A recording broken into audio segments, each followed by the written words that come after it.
Obviously a busy week ahead of us here with two outstanding teams here. First up at Iowa, really respect this Iowa team. I think they're really good. I really believe it's the best Iowa team that we've played in our 3 years. And they were good last year. Last year they were, I think, just maybe a last minute. I think it was Tennessee that came down to the wire for the Sweet 16. So they were very good last year. As I've always said, whenever you play them, France got a great system. They play really, really hard at home. It's a different animal in a lot of ways because great home crowd and great environment. Their energy's terrific. I think they've lost since maybe November at home. There's a reason for that. Well-coached, tough, talented group. Obviously, Gars is having a great year, but they've got a lot of really good players that impact the game. You know, the coach's son, McCaffrey, he's a really tough kid that has a great feel for how to get his teammates involved and playing to win, and just you can't turn him over, and he's really tough and tough-minded. Got a lot of other guys that really complement a guy like Garza. When you're at this part of the season, you're able to sort of dial in on some rotations, and you're playing, pretty set number of guys. What enables you to get to that point in the season? Is it just once you get in the Big Ten, you kind of have a better feel for guys? What does it take to identify roles like that, be able to get to that point? Well, I think it's a lot of it's what you go through together. You know, I think a lot of that guys kind of settle into roles, have a better understanding of what's expected of them.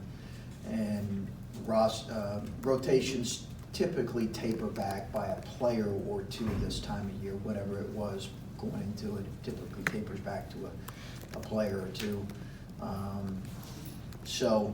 And some of that also it's been a little bit fluid with us because of some injuries. Well, when you do settle in on some things and it's been a little bit consistent in the last couple of games, do you have to have conversations with guys that find themselves on the outside, or if they maybe see the roles change a little bit? What's the communication like with guys to make sure that everyone's on the same page? Yeah, I think you're always in communication, with guys. But listen, they understand that it's something that's earned, and there's a process and a time period that's different for everybody. But yeah, I think you're always kind of staying in. You value what everybody brings. You know, Danny Elmer's a guy that hasn't played a minute, yet he's really valuable for us in terms of preparing our team. So he and Harry and those guys are really important, and yet they don't see the floor. Garza didn't do a ton against you guys last year, especially in the second game, and now obviously he's in the National Player of the Year conversation. When you scout him right now compared to where he was a year ago, what's different about him from your eyes? Well, I think he's just a year older for one, elite shape. I think he's in incredible condition for a guy as big as he is. He's got tremendous touch. I think being a year older has helped him. You know, that doesn't always, but it's clear he put in tremendous work in the offseason with his conditioning, his fitness, his shooting. And then he's obviously incredibly physical, but I just think his motor is what people point to when they watch him that makes him so special. Mm-hmm. And when just looking at your guys' starting lineup, I thought it was throughout the entire losing streak when you guys when things weren't going your way, you still rode Luther in the starting lineup, even when he wasn't giving you a ton offensively. And now it seems like in the past few games he's shooting better from the outside. Why did you choose to ride him in some of those tough moments, and what can you attribute this recent outside shooting to? Well, I thought he was giving us some good things, and I thought his shot quality, while he was not efficient, but I thought he was for the most part taking pretty good ones, and I thought his attitude was good, in a good place. Again, similar to last year, I thought he looked a little fatigued to me. He has lost weight, so we're trying to monitor that a little bit more. He just looked a little bit run down, which I think affected his shooting performance. But and some of that, this obviously with DJ out is we have 3 guards that are playing almost all of the minutes at 2 positions. So, you know, we need those guys to perform at their highest level when they're asked to do that. And he's done a good job of that here of late. But his energy defensively did not change, which was the main reason we stuck with him. Chris, how much freedom does Orange have to shoot the ball? He's got the green light. Yeah, he's got the green light. Clay, just, you know, whenever he's open. I thought he's actually taken better ones than he did when he was in limited. Yeah. When Justin was more limited in his minutes. And some of that is guys who identify with shooting feel like they got to come and snap it off as soon as they get in the game. Not always the best for them, but he's settled in to kind of, there are times where he'll go 5-6 minutes and won't shoot. He's just got to stay aggressive. He's supremely confident right now. Our guys have done a great job finding him. Chris, with what you were just talking about with Luther, Dwayne and CJ at the moment are not shooting particularly well either. How much of that do you attribute to what you were just saying, that you have 3 guys, those 2 in particular, who are being asked to do a lot right now, and maybe if that's something you're conceding at the moment? I think it's part of it. You know, I think some of it is growing into a different role. CJ, I think, learning our system better. And see, both guys at both times have struggled at times to be as efficient as we'd like them to be or they'd like to be. So I don't think it's going to be an overnight thing for either player. And you can include Luther in that. I just think that's a growth process for all 3 guys because they've all kind of struggled with that throughout their careers. With Dwayne, how different is it for a guy who really for the first half of the year was a pretty deadly kind of catch and shoot guy, and now he obviously has the ball more? Like how much different is that finding your 3-point shot when you're in this scenario? Well, you know, I think it does. His shots are coming at different places, and with the exception of kind of post kickouts, he may not be getting it, you know, off the pass quite as much. Maybe it's coming more off the dribble. But I think it's something he likes, honestly. I think he enjoys the ball in his hands and being able to facilitate and see himself in that role of more of a combo. I think he's enjoyed that transition a little bit that's happened, that we were in the process of doing a little bit even when DJ was still with us, but it's certainly been more apparent now.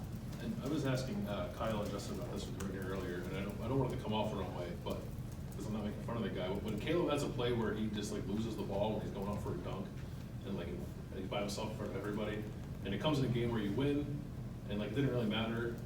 Can it be like an important moment of levity at all for you guys when you're in the middle of the season where everything seems so serious? Obviously, you'd rather score, but Yeah. Can there be any good that comes out of that? Yeah, I think, listen, that's, in those situations, I don't know that it does. I know I had people hit me up saying, you know, Caleb's got to do 25 minutes of micing drills right after the game. Okay, all right. We'll move on.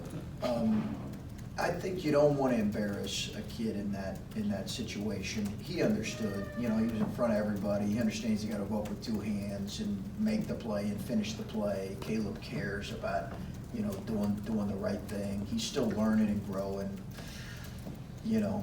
So I think his teammates kind of had fun with him. I know he was probably a little embarrassed. Hopefully the next time he'll go and finish that play. Will DJ play or attend this game? No. I think there's a lot that has to happen before that's even in the conversation, you know, medically and in terms of overall health. So no, that's not even been consideration. Are you hopeful of getting him back this year, or is that? Yeah, I'm really just outside of really focusing on our team. It's a valid question for sure. I would say, as it pertains to him, I'm hopeful that that we can get him on a path towards health, towards improved health. That's the only priority. And,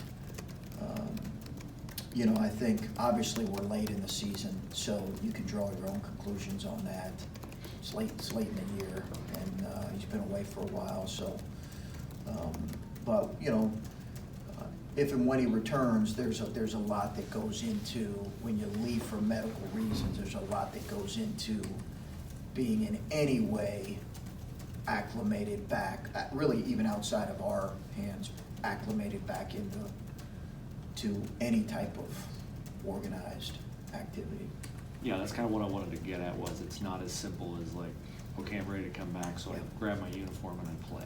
Yeah, right. When you leave for, or when a player is kind of pulled away for medical reasons, specifically mental health, you're exactly right. There's very specific and extended protocol that goes into that. And it's to protect, right, the player. And it's pretty extensive. So, you know, that's about as much as I can say on that. Just one on Kyle Young. I know you recruited him at Butler. I know there's a lot to love about his game, but when there's a perception, when you're here, you can recruit a different kind of player. Would you have, you know, if he's coming out of school now with his skill set, does he fit what you do here, or is he here because you were in a number crunch and you had him in a relationship and all that stuff? Yeah, valid question. Absolutely. And I would certainly hope that we would never deviate from a young man like that is in our breadbasket or recruiting breadbasket or specifically in our state. But absolutely. Does he have things he has to work on like every player? And, you know, sure. And did we understand there were going to be maybe some challenges offensively at times at this level? Sure. But absolutely, we would recruit him if we were here. Okay, last one, Steven. This game I'm last. actually, we want to go two more because I don't have to go to film right Okay. now. This game last year was a pretty significant win, given the circumstances of Yeah. everything. Justin, with the confidence maybe you gave him, because of the similar situation you guys were in January and how you kind of rebounded from that. Does it feel similar as far as, you know, coming into this week with the 2 games you have already? Well, I think every game's important this time of year. We're very, you know, despite the records being somewhat similar, we're very different in terms of when you just look at the quality of wins across the board. It's a significant difference than it was last year. In a lot of ways, the numbers all, you know, back that up. Having said that, like every game at this point of year for I think all of us in the Big Ten, we all look at being really, really crucial. You know, but it is different. The seasons are very different, even though they can appear kind of on the surface to be similar in a lot of ways. When you look at the numbers, they're different. They're definitely different.